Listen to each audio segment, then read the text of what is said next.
Okay, good evening, folks. This is the February 8th Painesville Township Zoning Commission meeting. Welcome, everybody. We'll say the Pledge of Allegiance. I pledge allegiance to the flag of the United States of the United States of America and to the republic for which it stands, one nation, under God, indivisible, with liberty and justice for all. Okay, Rachel, roll call, please. Okay, Amy? Here. Daryl? Here. John? Oh, you're mute.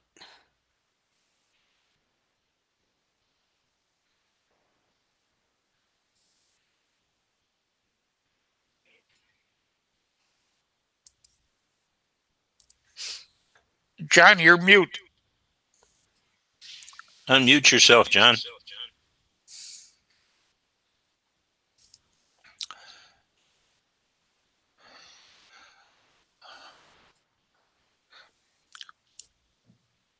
Can you hear me now?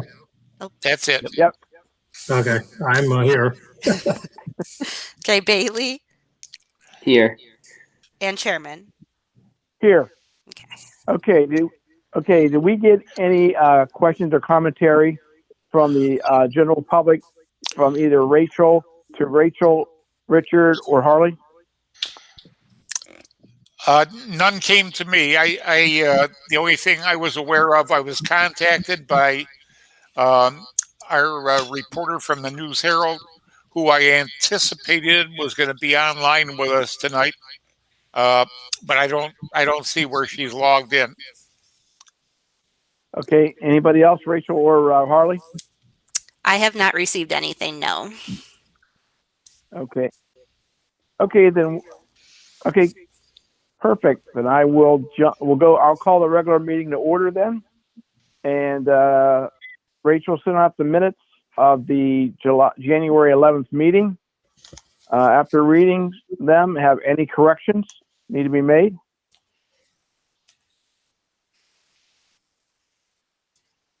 If I'm hearing none, then roll call for it. Made a motion to accept the minutes. I'll move. Daryl. Okay, Daryl moved to approve the minutes. I'll second. Okay. Bailey seconded.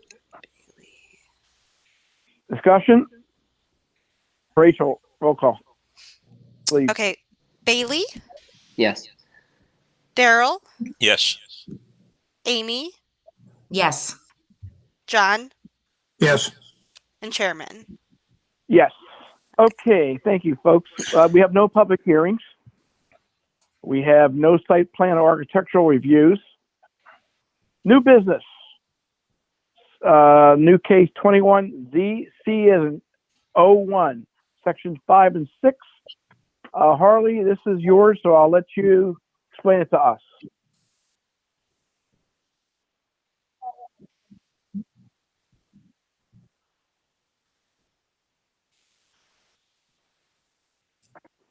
All right, no problem.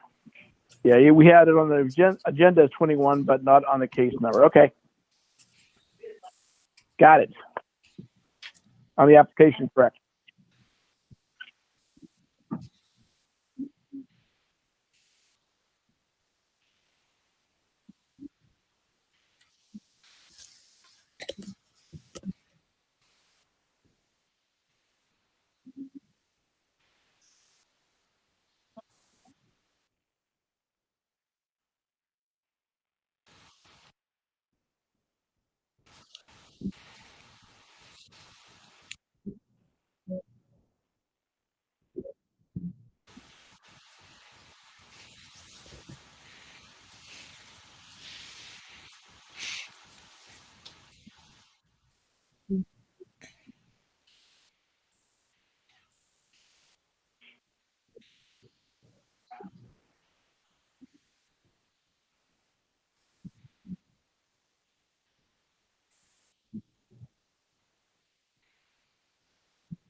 Mm-hmm.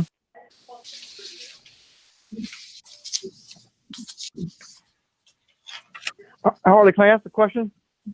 Did the trustees, no, we went with 30 feet for, for, I guess, safety, and they thought that was too restrictive? Okay. All right. Go ahead. I'm sorry. Thank you.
Okay.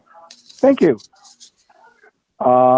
Any member have any questions to Harley in regards to this?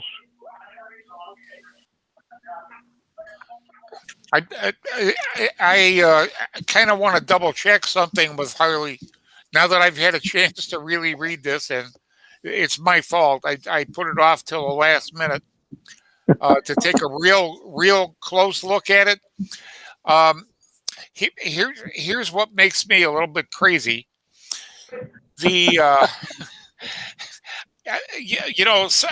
our meetings are a little bit more controlled in the zoning commission. We have a lot of stuff to chew on, and sometimes we can get a little bit confused.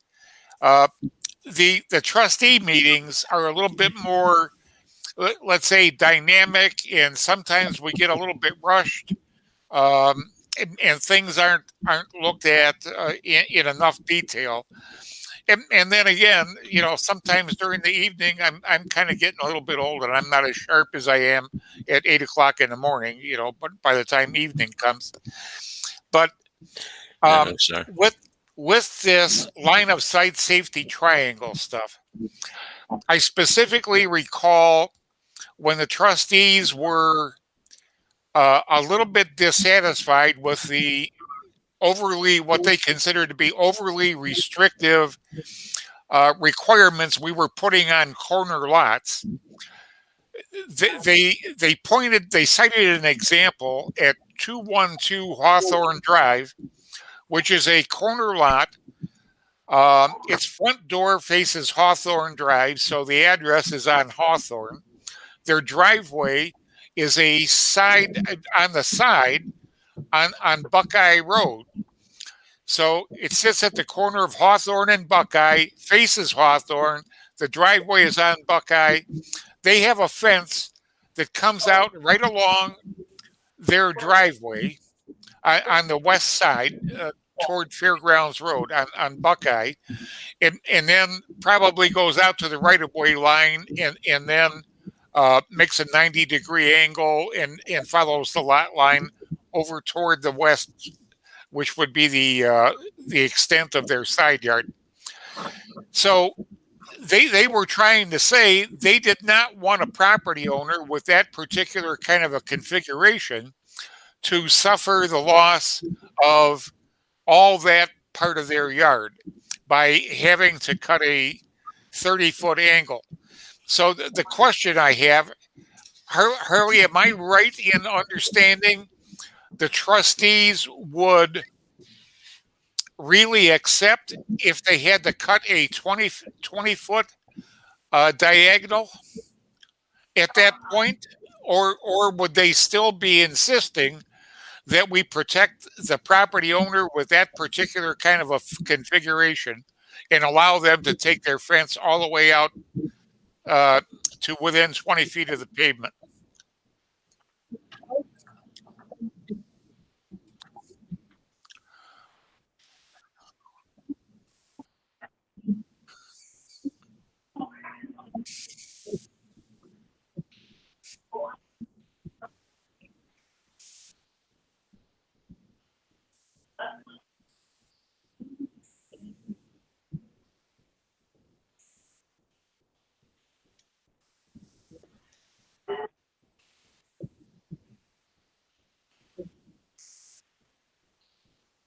Harley, you're on the wrong house. Right there. Yeah.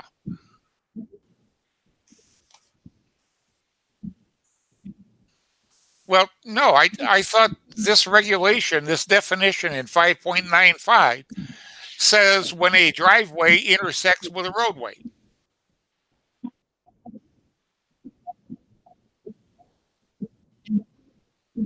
Yeah.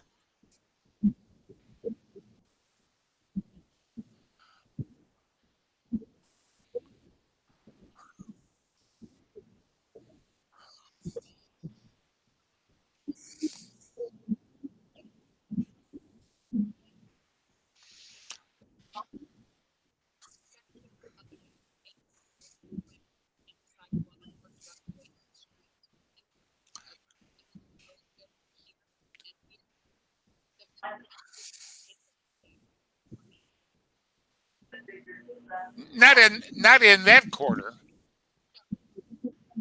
where your cursor is, but how about right next to the driveway?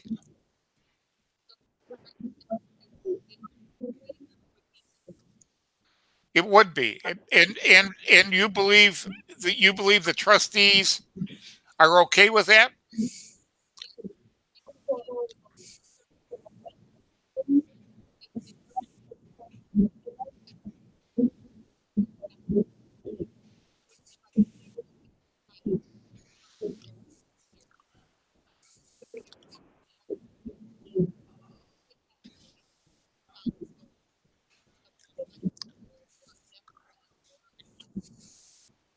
Okay. Okay. Now I'm happy. I was concerned that the trustees were because they specifically said a number of times that they had no problem with this fence configuration the way it is right now. Okay.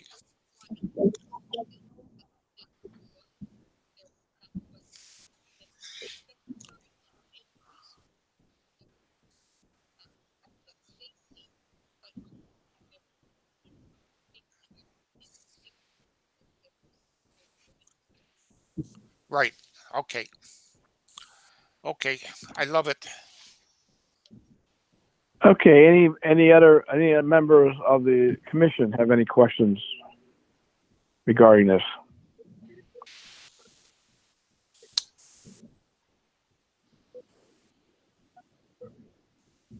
Okay, well, hearing no comments from the members, I have no comment on the, it's pretty much clear cut what this text amendment does, how it changes sections 5 and 6. If there is no other discussion or comments, I'm guessing what we'll need is we would need a motion to set a public hearing for case 21 ZC01. And the public hearing would be held in March, in the March meeting. Before we go there, did anybody notice down in the lower right-hand corner of my little square on the screen, there's a hand, a Yes. white hand? Okay, we all have that button now where we can raise our hand to ask for recognition. So somebody's got to monitor that, please. But I have one question before we go to a public hearing, and we probably need Jason's opinion on this. The definition for vehicular entry gate, where it says a gate that is intended for use at a vehicular entrance or exit to a private drive, development, parking lot, or similar location, facility, building, or portion thereof. Harley, what does that mean? What is a similar location, facility, building, or portion thereof?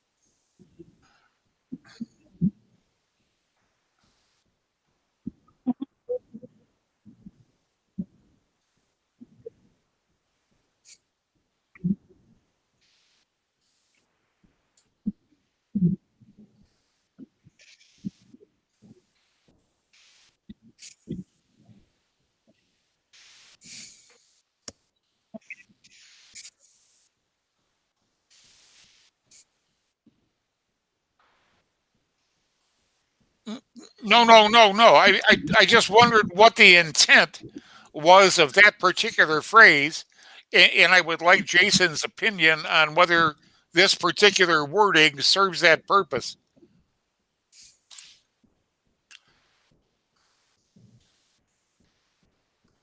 Jason, any comment? I mean, not really. I mean, I think, I mean, it's clear enough to me. I think was the intention, should there be a comma after location? I think that helps it read a little better. Similar location, facility, building, or portion thereof.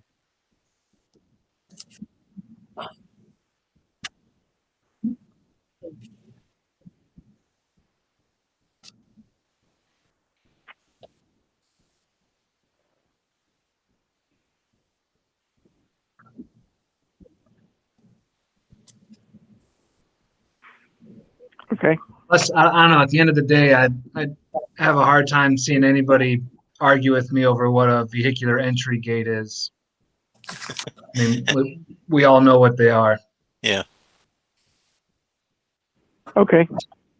All right. Okay. I guess what it is we want to continue for next month, or do we want to have it go to a public hearing for next month? It gets us where we're at. Unless we have some more questions or concerns. I used my hand. I just want to make a comment. On those corners where you have them coming out the driveways and even on a corner, two streets coming together, most zoning codes or resolutions require that to be an open fence no more than 3 feet high. That's so that people can be seen over the top of the fence, and it gives open air through it that you can see what's going on. You put a solid fence in there or bushes, you got problems. And that's part of the reason for the triangle we're talking about. But I'm just saying, that's another way to look at it. If you had that type of thing, that you wouldn't allow solid fences within the front yard setback or the side yard setback. Mm-hmm. Joe, are you making a revision to it, or just a comment? Well, it started out as a comment, but I wanted to bring it up to talk about it because I think it's something that's worthwhile. I mean, I empathize with Rich in trying to enforce some of these things, but any of the codes that I looked at years ago, and within 10 years back, that's what most of them said, that within along the road right of way and your driveways and roads intersect, those fences could not be more than 3 feet high, and they had to be open air fences, aka chain link. Yes. Okay. And we're not allowed to have bushes or anything like that because that impedes the vision. Correct. And I'm just throwing that out as, do we want to look at that and make some changes relevant in that direction? Because we really haven't addressed this thing about what that fence should be made of, because they could put a board-on-board fence right up to that area, and you could wind up people hiding, unable to be seen, and then pop out. Okay.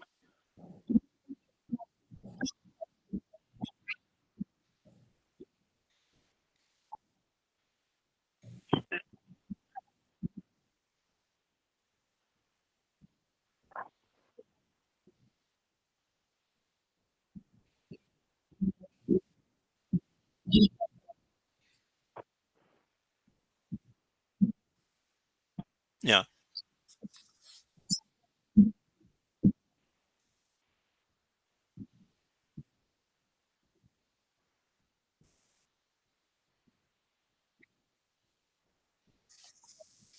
Mm-hmm.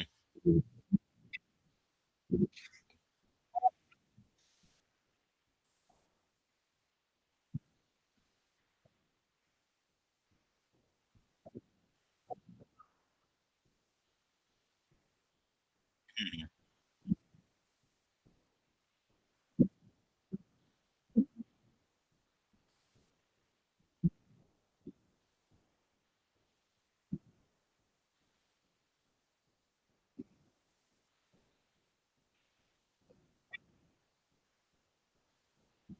Yeah, I just wanted to bring it up, make sure we covered it. That's all I was trying to do. Well, in the side yard, but still, I mean, Harley and folks, if we're talking about the side yard, I mean, but if you're against a public roadway, I don't think you want to have would you want to have a board-on-board type fence bordering a roadway or sidewalk? Backyard, yeah, I can see that by the backyard. I can see that for sure, and I can even see a side yard to side yard with a neighbor. But I mean, if we're talking about like if you look at 613 line of sight vicinity picture, figure 6.1, if your side yard is at you're a corner lot, you really want that to be board on board.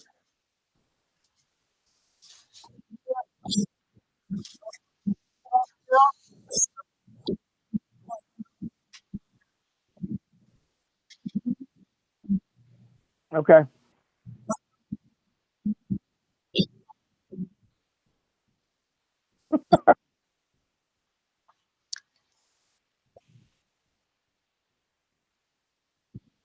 I see. Okay. I understand what. Um,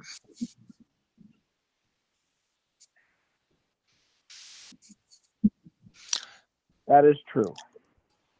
okay, just Anybody just else? just a reminder that zoning commission acts in an advisory capacity to the trustees, and the commission also uses the county planning commission in a similar fashion as an advisory. Um, you know, only setting it for a public hearing, it probably doesn't matter which form you leave No. it in to go into a public hearing. And then if you discover, I can tell you right now, the trustees seem to have the mindset to apply the scale. I saw an interesting thing. The township is interested in doing a mobile phone app, where somebody can connect to the township through an app. And the symbol for the zoning department is like a scale. It's balancing community welfare against individual property rights, is what the symbolism I get is. The trustees' mindset seems to be in achieving that balance. They kind of lean a little bit that they think maybe we're abusing the property owners a little bit. So it'll be interesting to see how this question gets answered all the way at the end of the process, whether we think that safety prohibitions, uh, prohibitions that encourage and highly value safety aspects against the property ownership rights of individual property owners. Um, it, Maybe there are certain occasions where we have to do that as a society. Um, but people who are wiser than I are going to make the final decision. So that's how it is. Okay. Any I'd other say thought? I'd recommend just Sorry. going for public hearing. Yeah, I mean, I don't have. I mean, as far as I'm concerned, I don't have a problem going to the public hearing myself, and then let the chips. Let's see what happens when we get comments back from the planning commission. Yep. And we can think about it over the month, and we can chew on it. I mean, we can discuss it at the next meeting. At a public hearing, if that's what the board desires to do. So I guess where I'm at right now is, does the board desire to set this section case to a public hearing that would be held on March the 8th meeting? Yeah, so I'll make a motion to move to a public hearing for case 21ZC01. I'll second. Bailey, This is Amy. okay, Bailey made the motion and Amy seconded. Discussion? Hearing none, roll call, please. Okay, John, Yes. Daryl, Yes. Amy, Yes. Bailey, Yes. Chairman. Yes. Okay. Okay, case is set for the public hearing. And Rachel, you have some work to do a little bit, unfortunately. All right. Okay, old business. We got some work now. We got some work to do now. It's our turn now. Old business. Old case 20 ZC07, section 28, rewrite sign section. Just to give you some background before I turn it over to Richard, we at the last meeting held, Richard sent us that day draft number 3. During the course of the meeting, Richard kind of like gave us an overview of his thinking, maybe revising the draft to a more open type of regular section. He sent that to us about 2 weeks, two and a half weeks ago. Hope the commission had a chance to read both drafts number 3 and number 4. And with that, Richard, I'll turn it to you. Oh, okay, but just to let you know how confused I get. While I was moving from draft 3 to draft 4, somehow in my mind I got messed up. I wound up instead of saving it as a separate file when I got all the changes made that I wanted in draft 4, I actually changed draft 3 into draft 4. So I lost draft 3 in this whole process. I mean, the original Word file is all I lost. That could be reconstructed if we ever wanted to go to it. But so in order to atone for my mistake, I went ahead and recopied draft 4 as draft 5, just so that I knew definitely which one was the latest and greatest. So I had an opportunity to talk to Ted this morning, and Ted thinks this draft is like wide open. And I don't really think so. I think it's just a different way of doing things.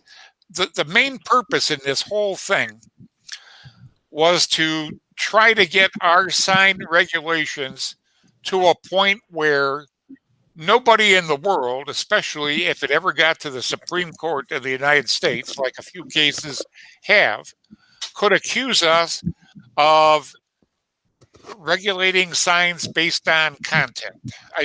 I'm trying to translate all this stuff into what district is the sign in, and where is the sign located on the property? Is it like on the side of a building? Is it a freestanding sign? Whatever. And regulate things like that, and recognize that people do have a right to free speech, and that's not limited probably only to residential property owners, but also commercial property owners, if they so choose to spend their money on anything they want to speak on instead of plain advertising to make more money on their investments.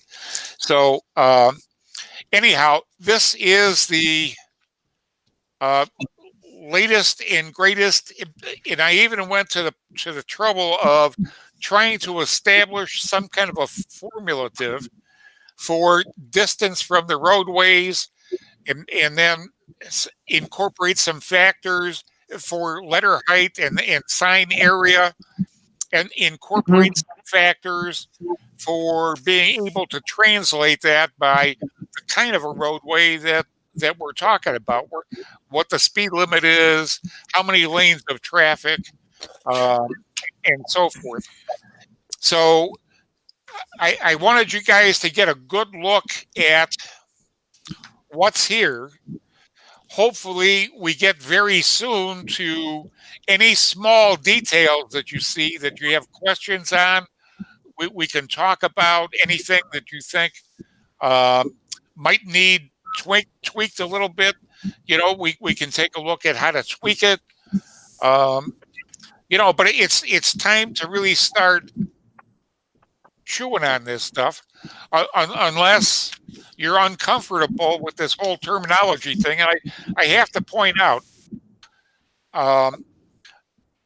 when I heard about some of the Supreme Court decisions and the impact from those decisions, I just set it as a goal in my head to make this kind of a change in our zoning resolution, because I thought of all the regulations we have in 39 sections of our resolution, our sign resolution is probably one of the easier to attack legally. So I wanted to avoid problems like that and try to do something that is very difficult to do, because to stop referring to signs as subdivision signs or this kind of a sign, that kind of a sign, based on the content of the sign and the use of the sign, to try to translate all that and only refer to zoning districts and the location of signs within those districts. I don't think the Supreme Court justices could even do that without taking a lot of time. It's a difficult chore. So with all that being said, what I'm looking for now is starting to get a lot of feedback from you guys. Anything that you're seeing in these sections that bothers you, you want to question. It's even like we put some new definitions right in this section. Well, Harley made mention to me that she doesn't see where we prohibited the old sandwich board signs. And, I kind of joked. I think I sent Harley a cartoon of a dog figure wearing one of the old sandwich boards. That's two signs, one on the front of him, one on the back of him, with some kind of a harness that says "Eat at Joe's." Sandwich board signs have transformed themselves into A-frames. Once in a while, we still see people walking up and down the street holding a sign saying "Little Caesars sale going on. Get your pizza today." Liberty Tax Service, has their Statue of Liberty out there, and frequently he's holding a sign. You don't see too many of the sandwich board signs anymore with people walking around carrying them. But we do see some A-frames stuck out on sidewalks or out in the tree lawn somewhere. So, anyhow, it's time to hear from you guys. What are you thinking as you read through these sign regulations, and especially if there's something that you don't understand or that bothers you? This would be a great time to start talking about it. Thanks, Richard. I will open it up to comments from the commission at this point in time.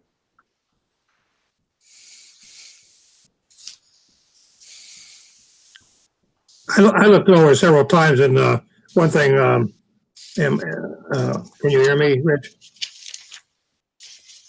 I can hear. Okay. One thing that I had remembered that we had talked about at one time was signs that are actually in a window enclosed, but might not be acceptable on the outside. I read through that once, and first time I went through the sign thing after I picked it up was the kind of just glanced through, and then I read it a little bit more thoroughly later.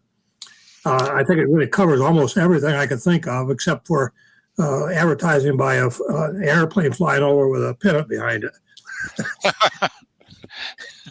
Well, the township territory does go up at least 200 feet into the sky. But most airplanes are just above that. But I think this came up a couple of years ago when we were talking about signs. Was if somebody puts a sign in their window, like a lot of people don't use any. They have long or big windows, but they don't use them for showcasing their material sometimes. But if they put a sign in there, do we have anything to say about it at all? I don't believe so, because even though something is visible from outdoors, the fact that it is placed indoors, is something that I don't believe we want to even try to regulate. It's just like if I have a clock on the back wall of my kitchen and somebody walking down the sidewalk can see through my big kitchen window and see the clock, and they stand there and stare at it to make sure what time it is, because they're not carrying their cell phone or their little Apple Fitness watch or whatever. I should have no complaint about them standing on public property, peering into my window to see the clock on my back wall. So if I want to put a free speech sign in my window saying either blast the Democrats or blast the Republicans, and I'm not going to reveal which I would rather blast, but I think both. I should be free to put it inside my house, even if it's on the inside of a window. So now, just to test the waters, if we ever get everything the way we really like it, and we want to see what happens if we throw in a prohibition about signs on the inside of windows before we take it to public hearing, just so we can get an opinion from the planning commission. We can always do that. I think it's premature because before we start getting cute and a little bit testy, I want to make sure we have everything that we really want to get accomplished in this section put together the way we want it, and then we can make a decision on do we just want to educate ourselves to see what other people think about trying to regulate certain things that aren't necessarily our highest priority. What do you think? As I drive around the township, you notice fences and signs and various things like that. Sometimes, if you're away from home and you're driving through an area you don't know, you can tell whether they have zoning or not. Sometimes just because of the way everything is laid out and that sort of thing, or there's a trailer and then a house and then another a business and so on. You could figure that they didn't probably have zoning at the time they were building up. I see a lot of things that. For instance, on 84, when I believe it was I think, light industry where Union Sand used to be, and the buildings that they have there are not really manufactured there for the most part. They often put a sign on one of the buildings, and sometimes they have a pile of railroad ties maybe there, and they put a sign on that. I don't see that it causes any problem, although I'm not so sure that would meet all the standards of the sign. Excuse me, of the sign language either.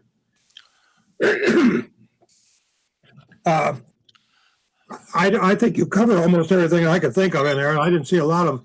I remember one time when we talked about signs, and he came up, and that was way back when Tim was our legal advisor, and he said that he would just as soon let some other township fight it up to the Supreme Court, and let them spend their money. If it's a problem with the signage, sometimes it's better to kind of give way before it gets to that point. And I didn't see a lot of things in here that I would see as a businessman or anything else that it would cause a major problem. At this time, with the way it's written, it's pretty good, and the definitions appear to be pretty good. Yeah, and technically, I think it's about time. I mean, we've got different places in this township. Different kinds of environments for the individual businesses.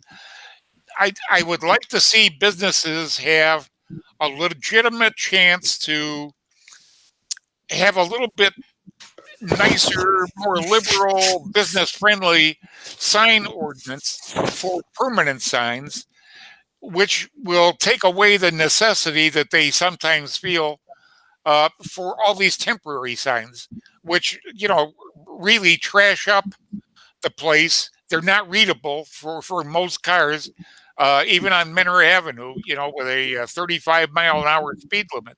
Traffic is usually bad enough, and people get crazy enough that pulling out of driveways and trying to make left turns when traffic is heavy, that they're really not paying attention to those small little signs that the wind blows over and they're crooked, and they just trash up the place. So I would rather see businesses have a little bit more access to larger permanent signs where they don't have to get variances, and somebody with a smaller building doesn't need 200 square feet of wall signage, especially if they're real close to the road, whereas a large building set back 300 or 400 feet from the road, might need 230 to 250 square feet. So instead of making the other companies go to the Board of Zoning Appeals, I would rather give them a little bit of slack up front, because it's justifiable and is legitimized because of the distance and visibility factors. So that's a break for business. Eliminating the need for so many variances. Well, I know that one time we talked about flashing signs and or signs that would pop up with a calendar on them or something of that nature. I noticed at one place here it said that it had an 8-second rule, and I noticed that somebody probably had to calculate it, because if you're driving 35 miles an hour, 8 seconds might be an awful long time, and you're not going to see the rest of the message, or you might be looking at that sign instead of watching where you're driving. I'm not sure if did you get this information from somebody else who had actually timed this out and things of that nature? We actually, yeah. John, you were on the zoning commission when we did this. Right. I remember one time on some that were very, very bright. They were almost blinding along 271 going south at one time, and it would flash. And I don't remember the timing on it, but we said that somebody could not, you don't want to wait till the next sign comes up to finish up what the advertisement. It was sort of like the old Burma shave ones. It didn't matter how fast you were driving. Right. Well, I think we put the section in about the electronic message boards near the end of 2010 or early 2011. And some of that information about the length of time and everything, Ken Fitzsimmons had secured that information. He had been working on gathering information for, like, I'm pretty sure, over a year. Yes. Okay. Yeah. Well, I could not disagree that it was wrong. I just questioned whether it was something that was, and I presume it was tested out someplace, or somebody came up with some scientific evidence to prove that that's how many Right. seconds it took. And somewhere along the line, I saw some very similar numbers in somebody else's zoning code. I'm pretty sure it was one of the townships down around the Columbus, Ohio area.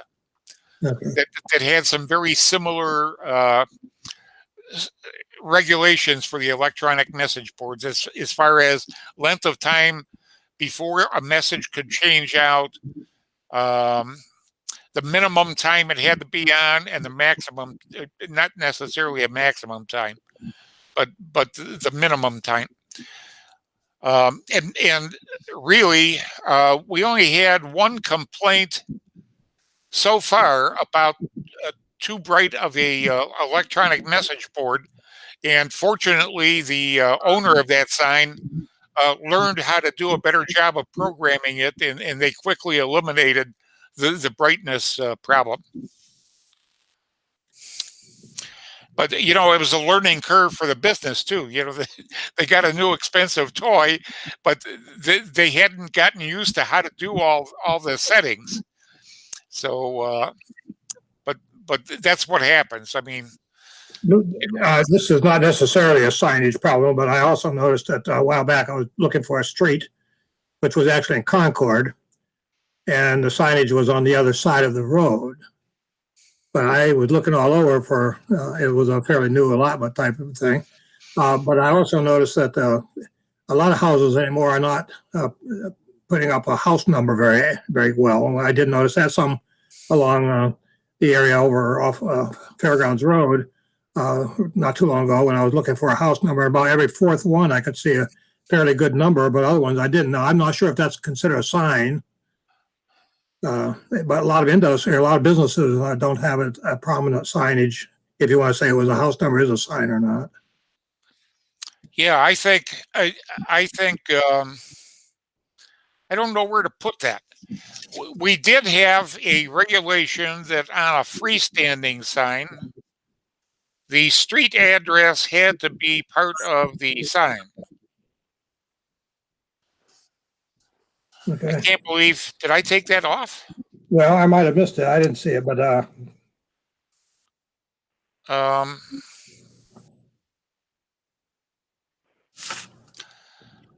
doggone it. I'm not, I've got it right in front of me.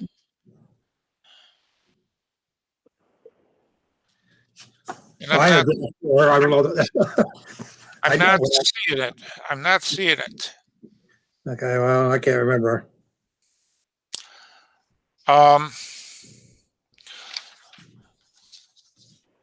we should put that in back in. I'm not sure why I'm not seeing it, because I don't recall intentionally taking that out.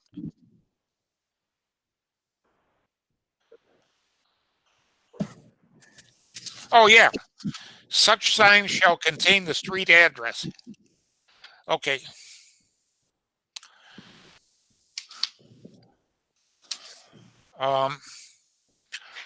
Okay, we're good. I just wanted to make sure I didn't miss something big, because it's very important. You're right. The way our address is run on Menor Avenue is bad. We got into a bad addressing system, and there's no way to get out of it now. So the only thing we can do is require that any freestanding signs that go up on a property have to have the street address somewhere on that sign. Yeah. And for the multi-tenant properties, let's say like for Crystal Plaza has the big pylon with tenant panels in it. That pylon should give the range of addresses, like 1525 to 1575, odd numbers. That should be part of that pylon.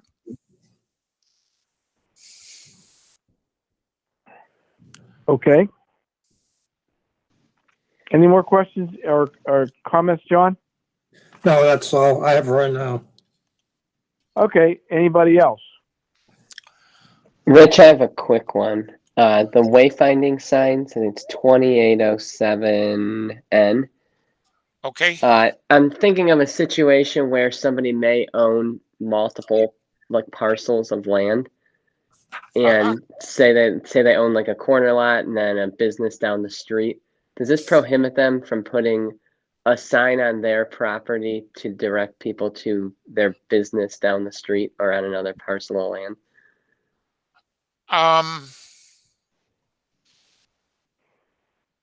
No. As long as it's a permanent sign, it wouldn't prohibit them. In other words, let's take a different example. Let's say that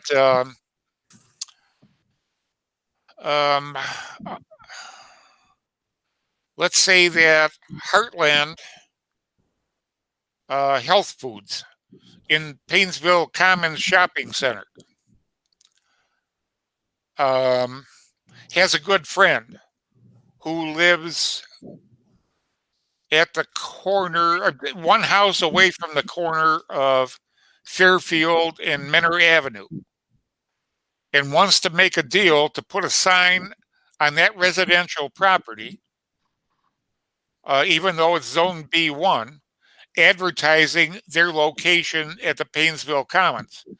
Because they're friends, they could execute a permissive agreement for the guy to use his friend's property to place a sign, and they could actually put a freestanding sign on that residential property that's Zone B1 to advertise the Heartland business. So that would be an off-premise sign. He'll have to pay a bigger fee because we charge him like it's a billboard, $500 a face. But it's perfectly possible to do.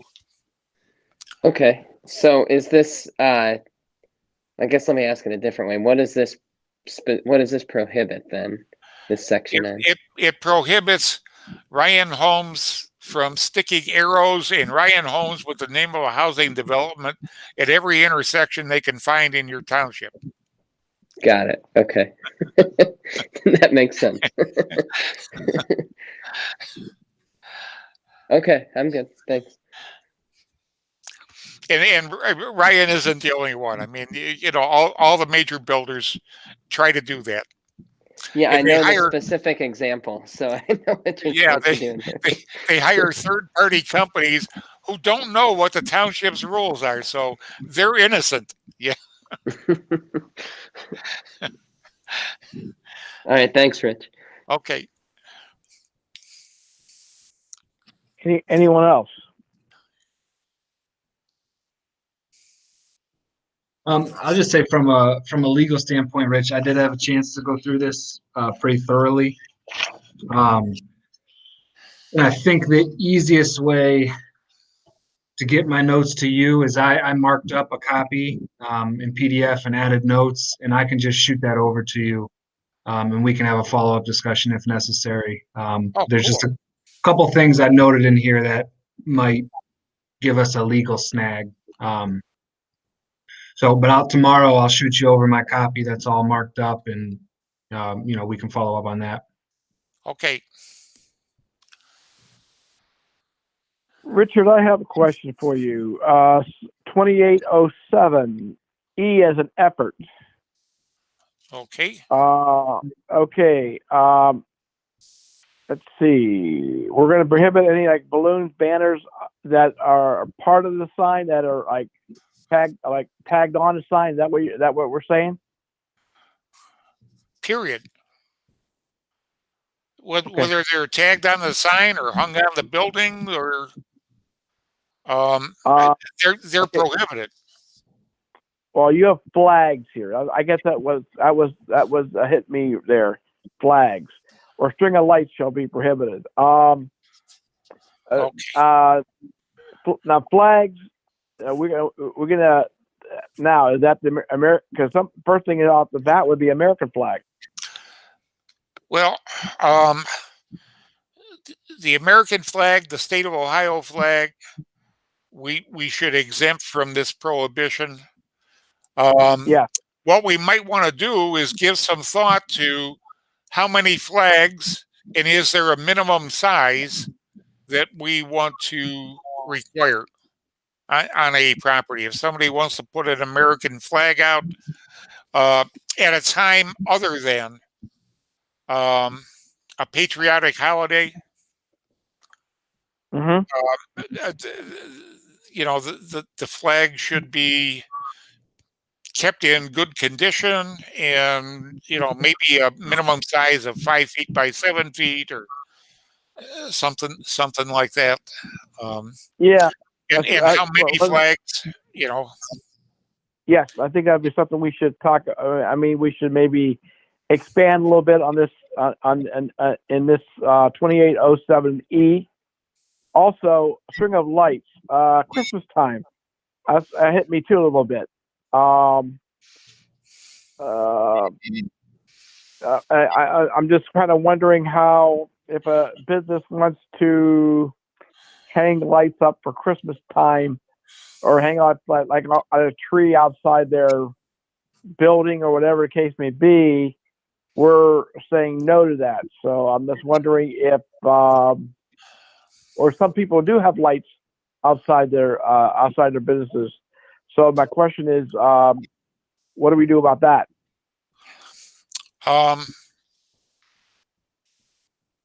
That's a good question. What do we want to do about that?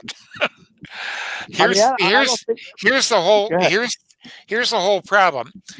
We have residences, we have institutions, we have government buildings, we have businesses, whether they're commercial, industrial, or whatever. Right. Flags.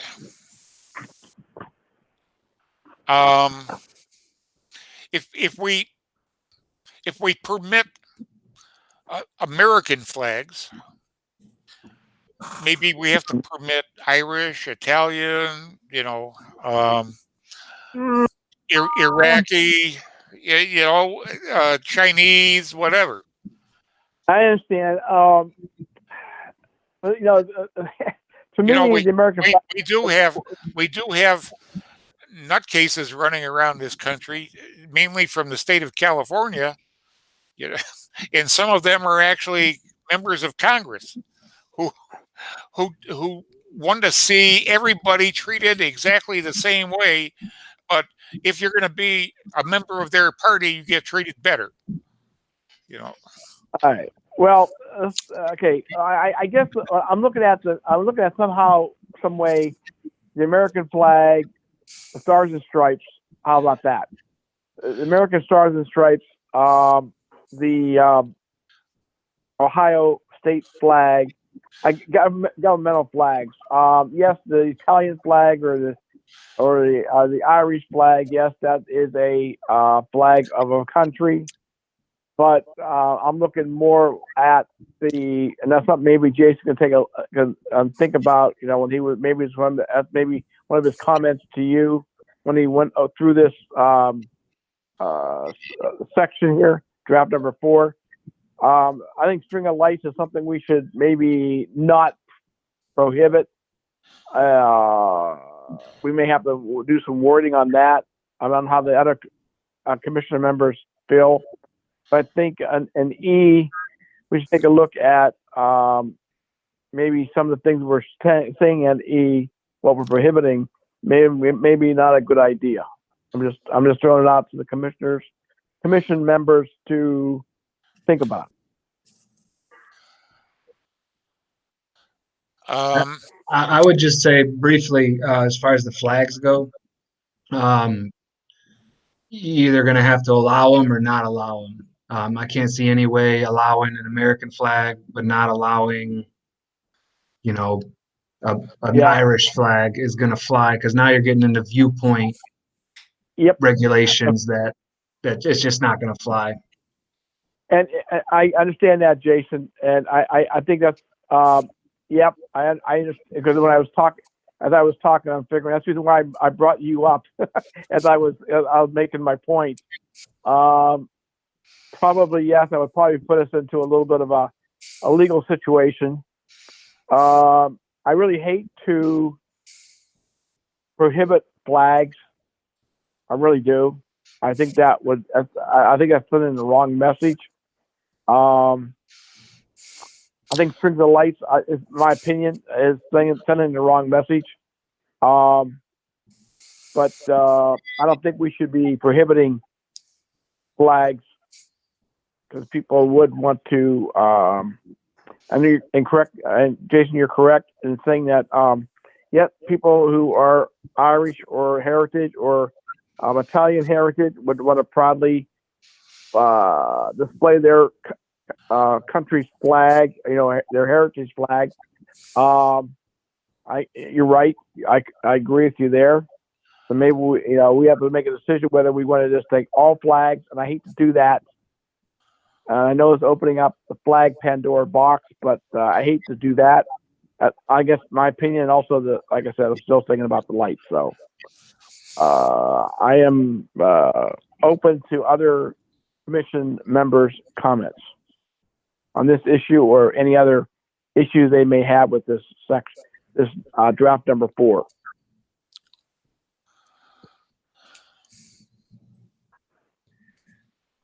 I usually like to look at most of the zoning rules and regulations as to who it's, if it's causing you a problem or if it causes a neighbor a problem. In other words, you do unto others as you would want them to do unto you. And it's the same, most of the zoning rules, if everybody followed that same rule, then you wouldn't need any rules. But if you had the flags in there, and when you mentioned the U.S. flag, and I just saw one the other day, and I know I looked it up before, it's that one that has the black and blue stripes on it, and I'm not sure if it was for missing in action or whether it was for police or what it was for. You see it flying occasionally. It's designed like a U.S. flag, but it's not the right colors. Right. And I do think a lot of times when we live in a township, that sometimes we have a rule that we could enforce if we had to, if it was bothering a neighbor or something of that nature. But sometimes it's better to look the other way for a little while if it's going to be a temporary thing or something, I think. I know it's hard to say there's a gray area when you have a rule that's black and white, but sometimes it helps to maintain some peace in the neighborhood too. So if you had an Italian restaurant out on Minter Avenue, I'm sure they'd have an Italian flag flying there, But there seems to be a problem right now. If you had a Southern fried chicken place, you wouldn't want to have a Southern what do you call the flag from the South? The South. Confederate flag or what? Yeah, the Confederate flag. But sometimes you don't.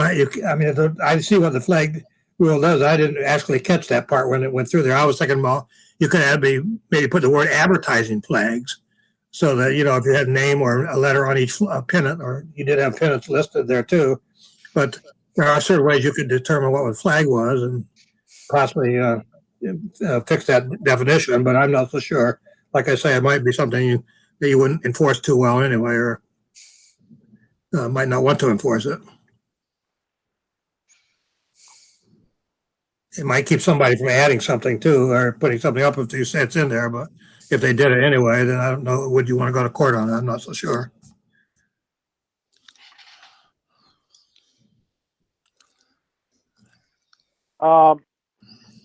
Okay.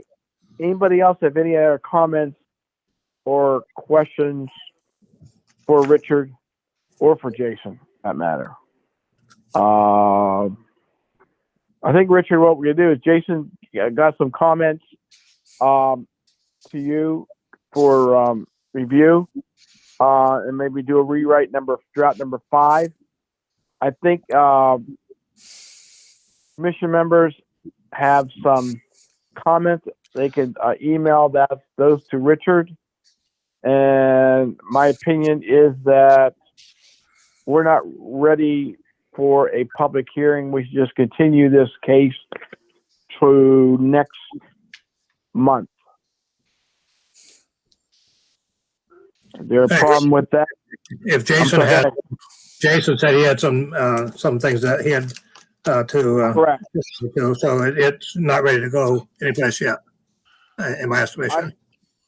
Yeah, I agree. That's the reason why I'm thinking of maybe just continuing this case till next month at least.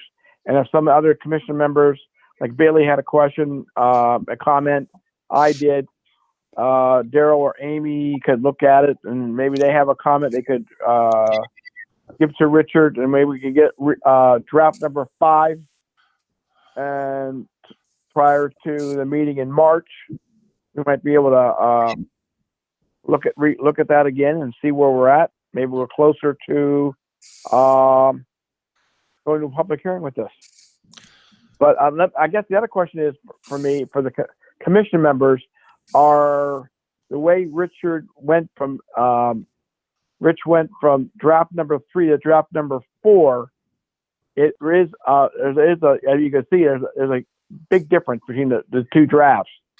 And as a commission members comfortable, one of the things to think about is, are you folks comfortable with the way we went from Rich went from our draft number 3 to draft number 4, not being tied down to specific signs and more like location and size.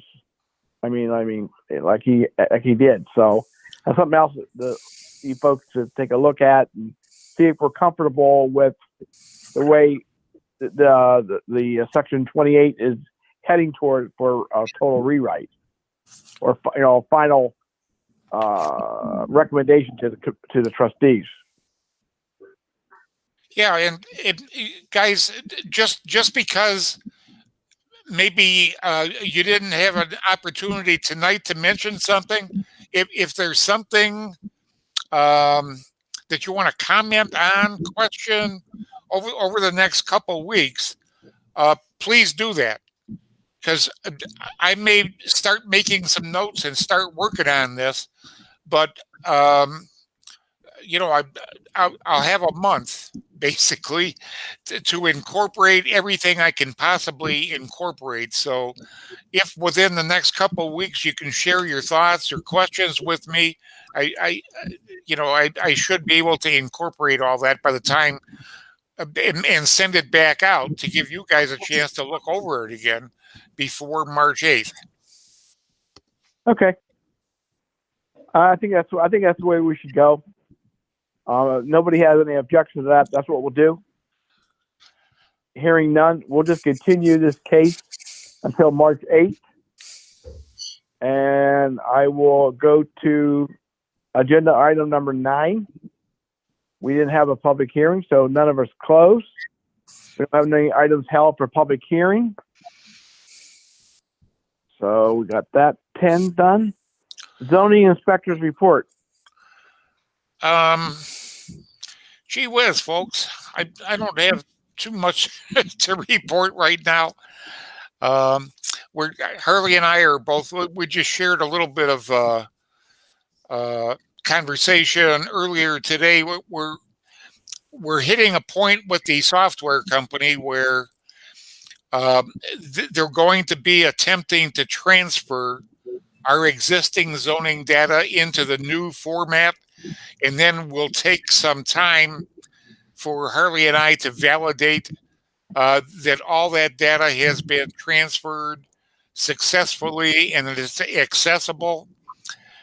And then we're probably going to be ready to start getting trained in how to make small tweaks and improvements in the system and customize it ourselves on a daily ongoing basis, where we won't have to consult the software company unless we run into something major. And then maybe within a few months, we're going to go live and start using this program.